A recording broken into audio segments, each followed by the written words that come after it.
The sun was just starting to rise over the airport. It was quiet, peaceful, and cold. Inside the terminal, Ibrahim Traore waited calmly near gate 37. He didn't wear a suit. He didn't have bodyguards. He didn't carry anything flashy. To most people, he looked like just another African traveler. But this man was not ordinary. He was Ibrahim Traoré, the president of Burkina Faso. He preferred to travel like this, humble, private, and quiet. No cameras, no loud announcements. That's how he moved. He believed in being with the people, blending in, staying grounded. His return from a diplomatic meeting in Europe was no different. He had finished important talks discussing matters of gold sovereignty and Africa's future. But now, all he wanted was to get home. As he walked toward the Air France flight bound for Ouagadougou, he greeted one of the airport workers in French with a warm smile. Bonjour, ça va? The worker smiled back, unaware of who he truly was. That's how Traoré liked it. He boarded the plane quietly, nodded politely at the flight crew, and took his seat in business class, row 2A, near the window. No one noticed, or so he thought. A few rows behind him, whispers were already starting. A senior French businessman, the CEO of a major energy company, was also heading to Burkina Faso. He was used to VIP treatment, red carpets, champagne, and first-class everything. But when he arrived at the gate, the airline told him business class was already full. The CEO wasn't happy. He didn't accept no. That's when the drama began to build. Quietly at first, just a small demand that would soon become a storm. The French CEO wasn't used to hearing the word no. He stood at the boarding gate, surrounded by assistants and airline staff, tapping his polished shoes impatiently. "I'm a strategic partner in many African projects," he said arrogantly. To him, that meant rules didn't apply. He demanded a seat upgrade immediately. The gate agents scrambled. They whispered. They checked their tablets. But the truth was simple. Business class was full. All seats were taken. Still, the CEO insisted. That's when the airline called over a senior flight attendant. She was tall, white, and dressed in an Air France uniform. Her name was Claire. She wore a cold, forced smile as she walked onto the plane to fix the situation. Once inside, Claire scanned the cabin with sharp eyes like she was hunting for something or someone. Her eyes paused for a moment when she saw a dark-skinned man in seat 2A. Ibrahim Traoré sat quietly reading something on his phone. Calm as always. She looked again. No expensive watch. No assistant. No sign of power. Just a black man in a hoodie. She leaned toward another attendant and whispered, "Probably a mistake." She walked over to him, forced a smile, and said politely but firmly, "Monsieur, may I see your boarding pass?" Traoré looked up, nodded, and handed it to her. She stared at the pass, then back at him. The seat number was correct. But something inside her didn't sit right. In her eyes, he didn't look like someone who belonged there. Moments later, she returned with a fake smile, this time more direct. "Sir, I'm sorry, but we may need to move you to accommodate another passenger. Would you mind relocating to economy? We will compensate you." There it was, the insult. Quiet but sharp. Ibrahim Traoré raised an eyebrow. "And why me?" he asked calmly. "No reason, sir," she said, trying to keep her cool. "Just a small adjustment for our guest." "A guest more important than me?" he asked, his voice still calm. Claire didn't answer. She only smiled. Other passengers glanced over, sensing something wrong. But no one said a word. And Ibrahim, he just sat back quietly and said, "No, I will remain in my seat." The tension had started, but the storm was still coming. Claire was stunned. A man like him saying no to her. She wasn't used to that, especially not from an African passenger, especially not on her shift. She forced a smile again, but her pride was bruised. "Sir, I insist. This is for operational reasons," she said, with a slightly colder tone. But Traoré didn't flinch. He looked her in the eye. "If it's operational, then please explain why I'm being asked and not anyone else." Claire hesitated. She wasn't prepared for this kind of calm resistance. Around them, a few business-class passengers were now paying full attention. One man lowered his newspaper. A woman stopped typing on her laptop. Something didn't feel right, but no one spoke. No one dared. The CEO still hadn't boarded yet. He was being held at the gate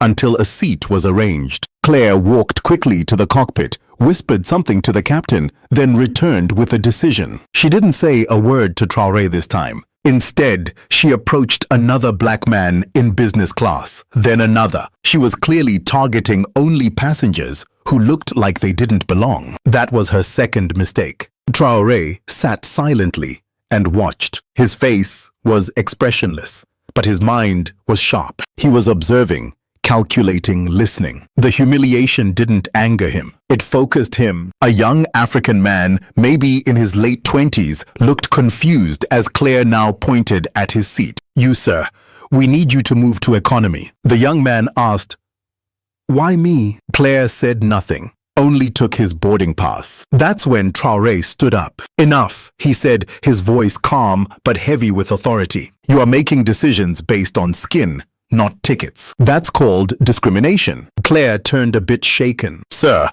I'll have to ask you to sit down. Please don't cause a scene." Traoré looked her straight in the eyes. For a second, her breath caught. There was something about his stare. Steady, fearless, powerful. But she still didn't know who he really was. To her, he was just another passenger, acting like a troublemaker. She walked off again, fuming inside. "These people," she muttered under her breath in French, always making noise. The CEO was finally brought on board. Claire greeted him with extra politeness, offering him a glass of champagne. "We're fixing the seating issue, monsieur," she said. Meanwhile, Traoré sat back down. He put on his seatbelt. His fingers calmly tapped the armrest. He didn't need to say a word, because soon the entire world would know what had just happened and who exactly had been insulted. The CEO settled into business class like a king returning to his throne. He didn't even glance at Ibrahim Traoré as he passed by him. Claire, the flight attendant, made sure he was comfortable, adjusting his seat, handing him warm towels, and offering him another glass of champagne. The message was clear: you matter. That man does not. The plane taxied down the runway and soon took off into the sky, leaving behind French soil, but carrying with it a moment that would soon shake two nations. Inside the cabin, everything looked normal. Passengers relaxed. The seatbelt signs turned off, but beneath the surface, something powerful was growing, an invisible storm waiting to burst. Traoré remained calm. He didn't complain. He didn't raise his voice. He didn't call anyone or reveal his identity. He just sat quietly, like a man watching a movie unfold, knowing exactly how it would end. Meanwhile, Claire avoided looking at him. Something about his presence unsettled her, but she pushed it aside. Mid-flight, she returned to his seat with a forced grin. "Would you like anything to drink, sir?" He glanced at her. "Water is fine." She nodded quickly and walked away. No apology, no courtesy, no respect. The CEO, on the other hand, was treated like a celebrity. Claire laughed at his jokes, leaned in when he spoke, and asked about his important projects in Africa. He replied arrogantly, "Burkina Faso is lucky to have us. We're bringing order to chaos." Claire nodded in agreement, completely unaware that the very man he was insulting was sitting just 2 rows away. One woman in the cabin, an African nurse returning home to Bobo Dioulasso, noticed everything. She shook her head and whispered to her neighbor, "That's our president. They don't even know who they're humiliating." Her neighbor's eyes widened in disbelief, but they said nothing. The president clearly didn't want attention, and no one wanted to break the silence. Hours passed. The lights dimmed. Most passengers slept, but Ibrahim Traoré remained awake, looking out the window at the clouds. He wasn't angry. He was patient. And when the wheels touched the ground in Ouagadougou, that patience would become history. The plane began its slow descent into Ouagadougou. The cabin lights flickered on. The captain announced their approach in French and English. Passengers stretched, fastened their seatbelts, and prepared to land. Claire walked through the aisle with her clipboard, still smiling at the CEO and ignoring Ibrahim Traoré completely. Outside, the view was breathtaking golden sun over red soil, the city below waking up as the aircraft glided down. But what no one inside the plane could see just yet was the growing convoy waiting at the airport. Rows of black SUVs, military vehicles, and a presidential escort were forming on the tarmac. Inside the cabin, whispers started spreading softly at first. "I see soldiers. Are we landing in a war zone?" one foreign passenger asked nervously. No, that's military protocol," another replied. "Maybe someone important is arriving." The French CEO smirked. "Must be for me," he chuckled to Claire. She laughed along with him, already preparing to walk him out ahead of the other passengers. She had even planned to personally escort him to the terminal. But the plane had barely stopped rolling when the entire atmosphere changed. Out the window, passengers saw presidential guards in uniform lined up sharply, weapons at their sides, standing at full attention. Behind them stood Burkina Faso's top ministers, the Minister of Defense, the Foreign Minister, even the head of security, all waiting in the heat, unmoving, like statues of power. Claire peeked out the window and gasped. "What is this?" she whispered. The CEO stood up, proudly smoothing his suit. "Clearly, this is for me. I told you I'm involved in big projects here." But before anyone could even step off the plane, a tall officer in a black beret boarded the aircraft. His boots echoed on the floor as he walked slowly down the aisle, scanning every face. He stopped at seat 2A. He raised his hand to his forehead in a perfect military salute. "Monsieur President, welcome home." The entire cabin fell silent. You could hear hearts stop. Claire's face dropped, her eyes darting between the officer and the man she had looked down on for the entire flight. Her hands began to tremble. Ibrahim Traoré slowly stood up. Calm, dignified, not a word spoken. The CEO took a step back, his mouth slightly open. "Pre-president," he stuttered. Traoré turned and gave him a simple nod. Not angry, not proud, just a man who no longer needed to say anything. Another officer stepped in. "We have instructions," he said coldly, looking at Claire and the CEO. "You two will come with us immediately." "Wait, what?" Claire whispered. "Why me?" "You are being detained for questioning," the officer replied sharply. "You have publicly disrespected the head of state on national soil. That is a serious offense." Claire tried to laugh nervously, looking around. No, this has to be a mistake. I was doing my job." But no one listened. Traoré stepped off the plane and was immediately met by his people, his guards, ministers, and a cheering crowd beyond the airport fence. Cameras clicked. The nation's leader had returned, but this time everyone knew the truth. He had walked among them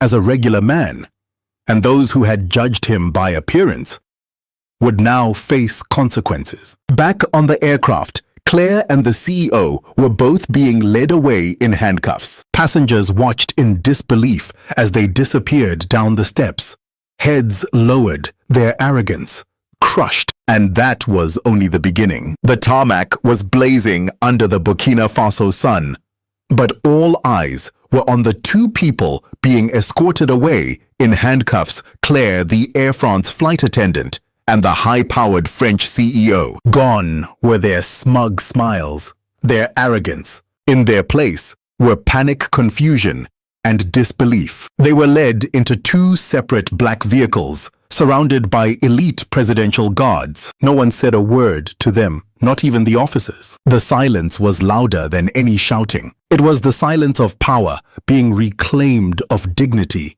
defended. Inside the terminal, President Ibrahim Traoré stood before a small press gathering. He spoke calmly, without anger, but his words were sharp and unforgettable. In Burkina Faso, we don't look at a man's skin to measure his worth. We don't bow to money or old colonial habits. Here, we respect dignity, humanity, and our people. That is the new Africa. The story spread like wildfire. Videos were leaked, online footage of the arrest, images of the military saluting Traoré, news clips showing the CEO being dragged away, looking like a child caught stealing. Social media exploded. Respect, Africa and I stand. With Burkina trended globally, African youth across the continent celebrated cheering a moment they'd never forget. At the Ministry of Justice, Claire and the CEO were formally charged with public insult and discrimination toward the head of state, disrespect on Burkinabe soil, abuse of power, and attempted intimidation. The French embassy tried to intervene, phone calls were made, diplomatic requests poured in, but Traoré gave a clear response. This is not a colony. This is a sovereign nation. They will face justice just like anyone else. Meanwhile, Air France scrambled to control the damage. The airline issued a public statement within 24 hours. A clumsy apology filled with corporate language and empty regret. But it wasn't enough. Burkinabe citizens began calling for a boycott. Other African countries joined in. Claire, now locked in a detention center outside Ouagadougou, broke down in tears during questioning. "I didn't know who he was," she sobbed. "I was just following procedures." The investigator looked at her coldly. "You didn't need to know who he was. You just needed to treat him like a human being." The CEO, now facing potential legal action in both Burkina Faso and France, tried to use his influence to escape, but the court made a powerful ruling. No immunity, no special treatment. Let justice be equal. Traoré never gloated. He never once mocked them. He simply returned to the presidential palace and continued his work, building roads, empowering young people, strengthening the military, defending the land. But that moment on the plane became legend. A quiet man in a hoodie, a flight attendant with prejudice, a CEO blinded by pride, and a landing that changed everything. As the black SUVs sped away from Ouagadougou's airport, the city buzzed with energy. News of the incident had already reached every corner of Burkina Faso. Street vendors paused their sales to watch grainy videos on their phones. Young students gathered in university courtyards debating the moment. And elders nodded knowingly, as if they had always expected such a stand from their leader. Ibrahim Traoré's quiet defiance on the plane had ignited something far bigger than himself. A spark that was now a flame burning through the nation and beyond. Inside the presidential palace, Traoré sat at a simple wooden desk, far from the opulent furnishings one might expect. His office was modest, adorned only with a map of Africa, a small Burkinabe flag, and a framed photo of Thomas Sankara, the revolutionary leader whose legacy Traoré carried like a torch. He was reviewing reports on agricultural reforms when his chief of staff, Amina Konate, entered with a tablet in hand. "Monsieur President," she said, her voice steady but urgent. "The story is everywhere. Al Jazeera, BBC, even American outlets are covering it. The French are calling it a diplomatic crisis. Air France's stock dropped 3% this morning." She swiped the tablet to show a headline: "Burkina Faso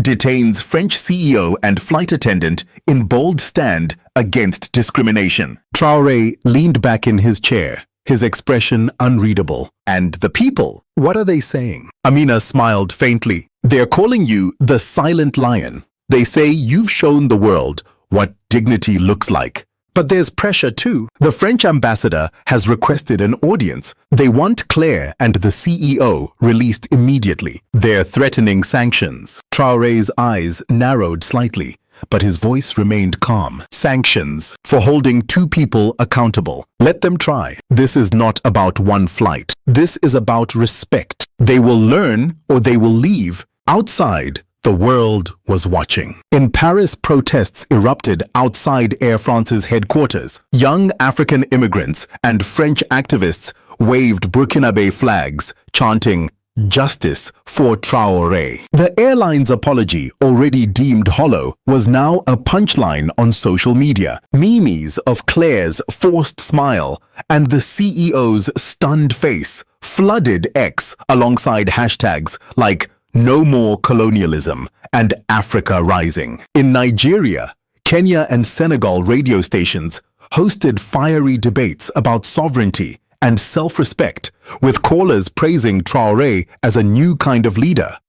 One who didn't shout, but whose actions roared. Back in Ouagadougou, the legal proceedings began. Claire and the CEO, whose name was revealed as Philippe Dubois, were held in separate detention centers. Claire's interrogation was tense. She sat across from a Burkinabe prosecutor named Fatou Diallo, a sharp-eyed woman with a reputation for dismantling lies. "You targeted passengers based on their appearance," Fatou said, her tone cutting. "Why?" Claire's hands trembled. "I was under pressure." The CEO, he demanded a seat. I thought that man in 2A didn't look like he belonged there." Her voice cracked. "I didn't know he was the president." Fatou leaned forward. "And if he wasn't, would that make it right? You saw a black man and assumed he was less. That's not a mistake. That's a choice." Claire had no answer. Meanwhile, Dubois faced his own reckoning. He tried to leverage his connections, name-dropping French politicians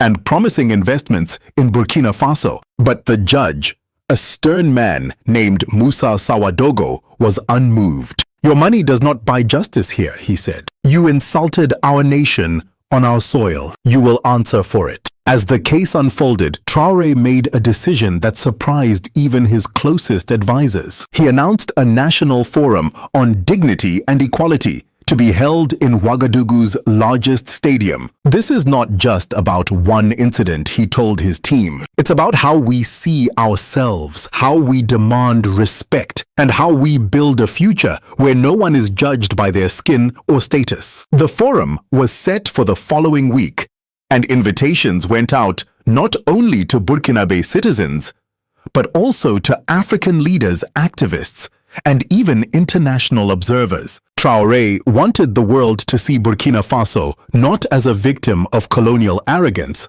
but as a nation charting its own path. The event would be live-streamed, a bold move to amplify the message globally. In the days leading up to the forum, Ouagadougou transformed. Murals of Traoré appeared on city walls, depicting him as a quiet warrior with a lion's shadow. Markets sold T-shirts with the words "Seat 2A" printed in bold, a nod to the moment that had changed everything. But not everyone was celebrating. In France, far-right politicians called Traoré a dictator and demanded military pressure. A few Western analysts warned that Burkina Faso's economy, already fragile, could collapse under sanctions. Traoré, however, was undeterred. He met with his economic team to discuss diversifying trade partners, strengthening ties with China, Russia, and other African nations. "We will not beg," he told them. "We will build." He also quietly instructed his security forces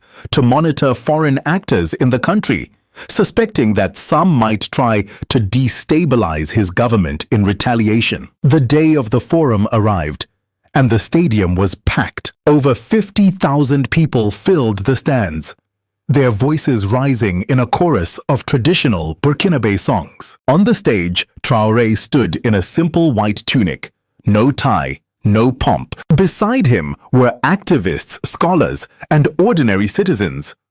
A farmer, a teacher, a young tech entrepreneur. The message was clear. This was a movement of the people, not just one man. Traoré stepped to the microphone. The crowd fell silent. "Today, we are not here to curse the past," he began, his voice steady. "We are here to claim our future. For too long, others have written our story. They have told us who we are, what we are worth. No more. In Burkina Faso, in Africa, we will write our own story, and it begins with dignity." The crowd erupted. Across the continent, millions watched online, their hearts swelling with pride. In that moment, Ibrahim Traoré was no longer just a president. He was a symbol, a reminder that power doesn't always need a loud voice, that justice doesn't always need a fist, and that a single act of courage can change the world. But as the cheers echoed into the night,